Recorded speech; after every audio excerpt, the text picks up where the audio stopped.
मेरे पापा ने जिस लड़की से शादी तय की थी, उसी से मेरा भाई प्यार करता था।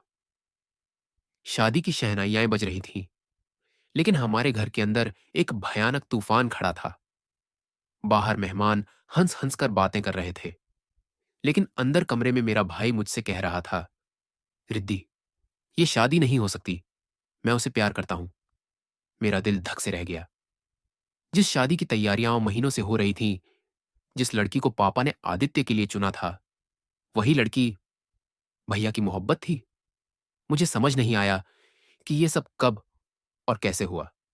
बचपन से मैंने अपने भाई को देखा था, जिम्मेदार, हर चीज में पापा की हां में हां मिलाने वाला। लेकिन आज वो मेरे सामने खड़ा था।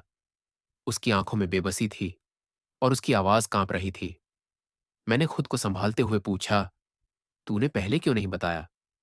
उसकी आंखों में दर्द था, क्योंकि मैं जानता था कि पापा कभी नहीं मानेंगे।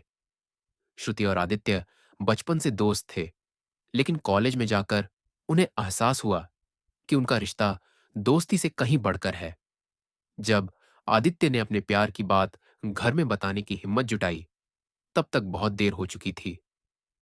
पापा ने बिना कुछ सुने श्रुति का रिश्ता आदित्य के लिए तय कर दिया। उसके घर वालों ने भी इस रिश्ते को खुशी खुशी स्वीकार कर लिया, क्योंकि अच्छे घर का लड़का मिलना मुश्किल होता है। आदित्य चुप रह गया, क्योंकि उसे पता था कि पापा के आगे किसी की नहीं चलती। श्रुति भी मजबूर थी, क्योंकि उसके घर वालों ने साफ कह दिया था कि अगर उसने शादी से इनकार किया तो उसकी जिंदगी बर्बाद कर दी जाएगी।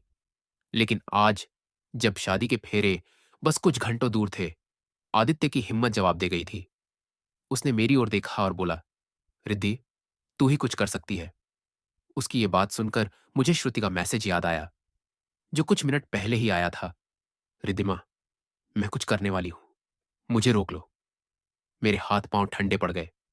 क्या वो शादी से भागने वाली थी, या फिर? मैं भागकर उसके कमरे में पहुंची।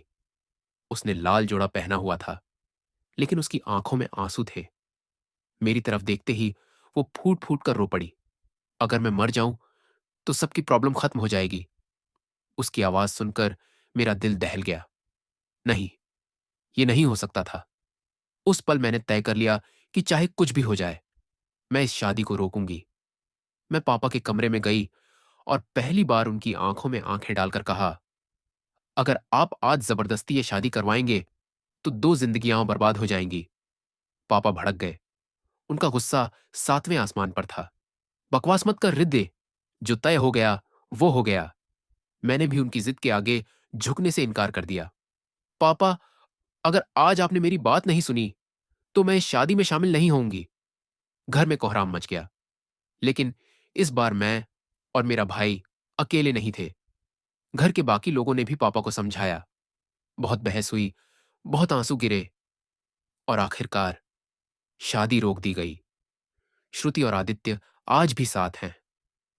लेकिन मुझे पता है, अगर मैं उस दिन हिम्मत न करती तो आज उनका प्यार बस एक दर्दनाक याद बनकर रह जाता।